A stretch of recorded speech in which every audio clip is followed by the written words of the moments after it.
Galatasaray Kayserispor'u 4-0 geçti. Çok net bir skor ama elimizdeki kaynakları, analizleri okuyunca anlıyorsun ki yani bu maç skordan çok daha fazlası. Sanki haftalardır biriken o kara bulutlar var ya, tek bir maçla dağılmış gibi. Bugün işte bu değişimin şifrelerini çözeceğiz. Takıma geri dönen o meşhur şampiyonluk havası nereden geldi? Yeni transferler bu havayı nasıl etkiledi? Ve tabii ki herkesin dilindeki o soru. Mauro Icardi'nin gol sevincindeki o tuhaf ifade bir veda mıydı? O kara bulutlar tanımı o kadar doğru ki ya. Maç gününü hatırlıyorum da İstanbul'da fırtına, yağmur, korkunç bir soğuk vardı. Hatta bir yorumcu aynen şöyle yazmış. Bakkala ekmek almaya bile gidilmeyecek bir hava. Şimdi sen düşün, böyle bir havada stadyumda 30-35 bin kişi var. İnanılmaz bir rakam o hava için. Tabii bu sıradan bir maça gelen taraftar değil yani. Bu takıma hadi artık kendinize gelin biz buradayız mesajı veren bir kitle. Ve o galibiyet sadece 3 puan değil o mesajın takıma ulaştığının ve karşılık bulduğunun kanıtı oldu. Kaybolan o rüzgarı yeniden arkalarına aldılar resmen. Rüzgara arkalarına almak, güzel tabir. Peki bu rüzgar sahada nasıl esti? Kaynaklarda en çok altı çizilen bölüm maçın 45. ve 70. dakikaları arası. Orada inanılmaz bir Galatasaray baskısı var. Okuduğum bir analizde o 25 dakikalık periyotta topu geri kazanma süresinin sezon rekoru kırdığı belirtiliyor. Evet o istatistiği ben de gördüm. Yani rakip topu ayağına aldığı anda kaybediyor. Düşünsene, Davinson Sanchez ve Abdülkerim gibi stoperlerin rakip yarı sahanın ortasında pres yaptığını görüyorsun.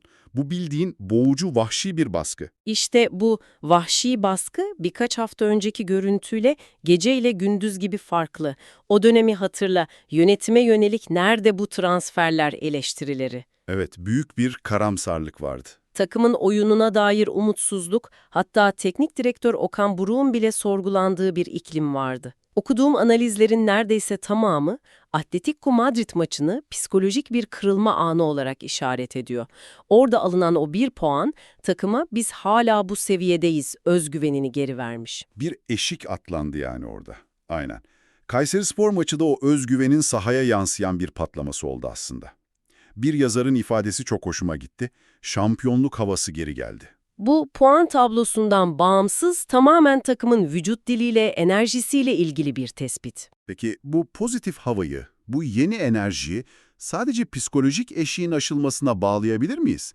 Kaynaklarda yeni transferlerin de bu enerjide payı olduğuna dair güçlü sinyaller var. Özellikle Noah Lang'ın sahaya girişi çok konuşulmuş. Kesinlikle. Tek başına psikoloji değil bu. Lang'ın oyuna dahil olmasıyla Galatasaray'ın hücum setinde eksik olan bir parça tamamlanmış gibi duruyor. İstatistiklerine baktığımda beni en çok çarpan şey çalım başarısı oldu. 4 denemede 4 başarı. %100. Bu kadar yüzdeli oynaması ne kadar özgüvenli girdiğini gösteriyor sanırım, değil mi? Sadece çalım da değil, girdiği 9 ikili mücadelenin 7'sini kazanmış. Bu bir kanat oyuncusu için müthiş bir rakam. Kesinlikle bir özgüven göstergesi. Ama o istatistiklerin arkasında daha önemli bir şey var. Aslında kaynaklara bakınca Lang ve Barış Alper Yılmaz tartışmasının bir hangisi daha iyi meselesi olmadığını görüyorsun. Nedir peki? Bu tamamen bir hangi kilidi hangi anahtar açar durumu. Galatasaray'ın geçen seneden beri en büyük sıkıntısı neydi? Kapalı savunmalar. Aynen öyle. Otobüsü çeken, kapalı savunmalara karşı pozisyon bulmakta zorlanması. Barış Alper geniş alanda bir füze gibi ama dar alanda topu aldığında etkinliği düşebiliyor. Yangşel ise tam tersi.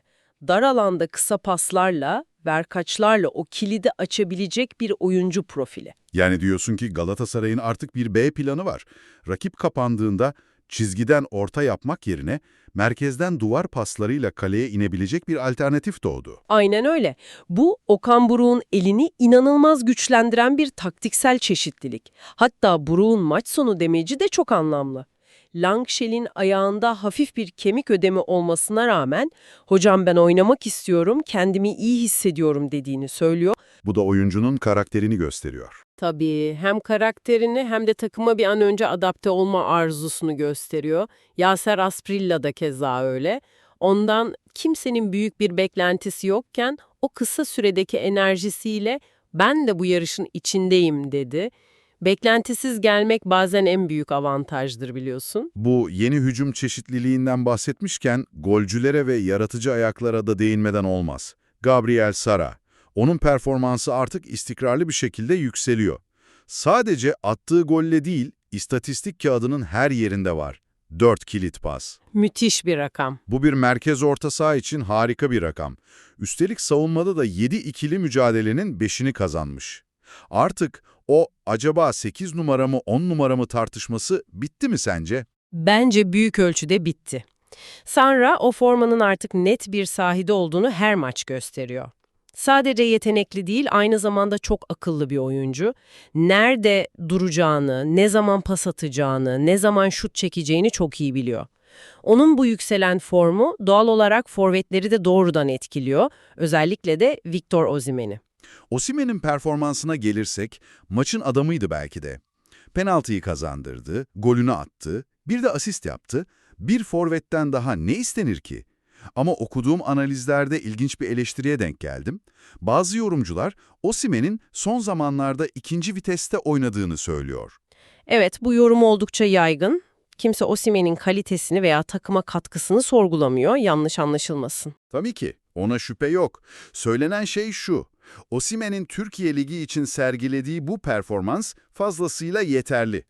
Ama özellikle Şampiyonlar Ligi'ndeki o acımasız pres gücünü, o rakip stoperleri bezdiren enerjisini henüz ligde tam olarak görmedik.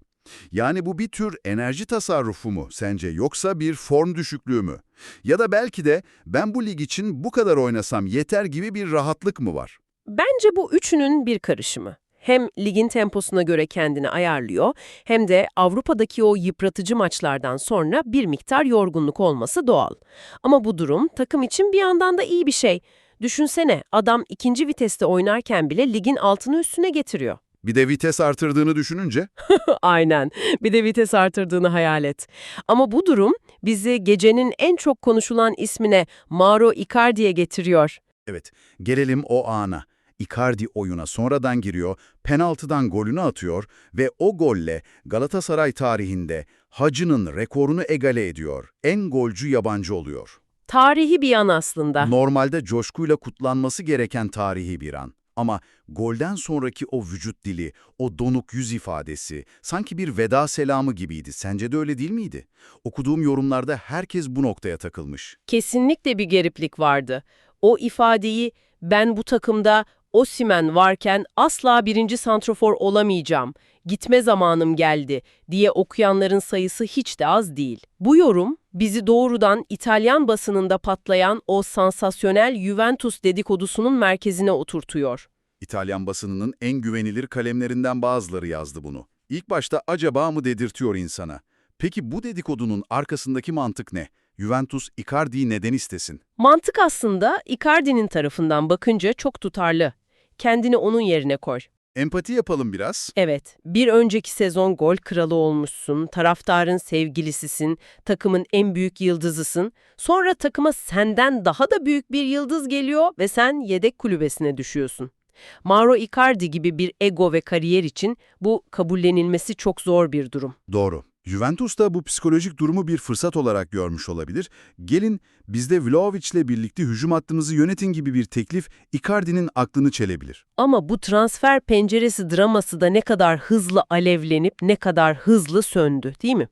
Tam bir transfer dönemi klasiği. Aynen öyle oldu. Önce büyük bir iddia ortaya atılıyor, herkes konuşuyor. Sonra bir anda yetkili ağızlardan yalanlamalar geliyor. Juventus direktörü Chiellini ve transfer gurusu Fabrizio Romano'nun anlaşma olmayacak, bu sadece bir fikirdi açıklamalarıyla konu kapandı gibi. Gibi duruyor, evet. Okan Buruk da Icardi bizimle kalacak dedi. Kapandı gibi görünüyor, en azından şimdilik. Ama bu olay bize şunu gösterdi. Icardi'nin takım içindeki durumu hassas bir dengeye bağlı. Yine de okuduğum tüm analizlerdeki ortak kanı çok net. Bir uzman aynen şöyle demiş. Galatasaray için çok astronomik bir teklif gelmediği sürece Icardi'yi en azından sezon sonuna kadar takımda tutmak intiharla eşdeğer.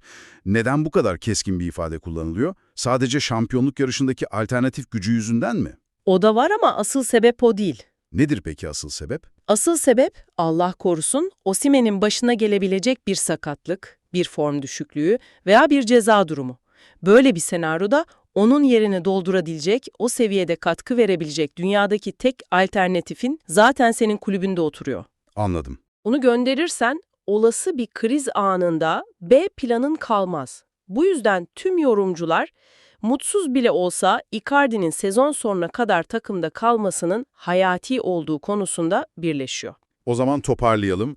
Elimizdeki bütün bu bilgilere baktığımızda Rüzgar'ı yeniden arkasına almış, Nolan gibi farklı bir profille taktiksel cephanesini zenginleştirmiş ve en önemlisi, içten içe kaynayan bir kazan olsa da yıldız golcüsünü en azından şimdilik takımda tutmayı başarmış bir Galatasaray fotoğrafı çıkıyor ortaya. Lig için ibre yeniden yukarı dönmüş gibi. Aynen öyle. İncelediğimiz kaynaklar Galatasaray'ın ligde vites arttırdığını net bir şekilde gösteriyor.